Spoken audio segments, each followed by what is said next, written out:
আজ 22শে জ্যৈষ্ঠ, 5ই জুন। আজ ফলানি কালী পুজো, চতুর্দশী বুধবার 7টা 15 পর্যন্ত। তারপরে আমাবস্যা পড়ে যাচ্ছে।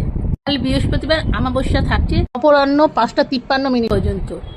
দিনে আপনারা চাইলে মাকে 5টা ফল দিয়ে পুজো দিতে পারেন।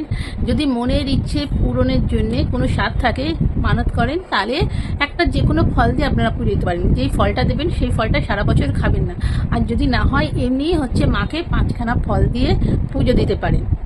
1280 বঙ্গাব্দের 13ই জ্যৈষ্ঠ এই দিন, আজকে ফলারের কালী পুজোর দিনই ঠাকুর রামকৃষ্ণদেব মায়ের শারদা মাকে জ্ঞানদায়িনী রূপে শারদা মাকে জগতের মঙ্গল কারণ হেতু ষোড়শী রূপে পুজো করেছিলেন। আপনারা যারা পুজো দিতে চান, যদি সারাদিন ওষুধ কিংবা খাবার না খেয়ে পুজো, তা নয়, আপনি কিছু শুকনো খাবার খেয়েও পুজো দিতে পারেন। আমার জানা প্রসঙ্গে একটা কথা বলছি। আমাদের এখানেই মন্দিরে, কালী মন্দিরে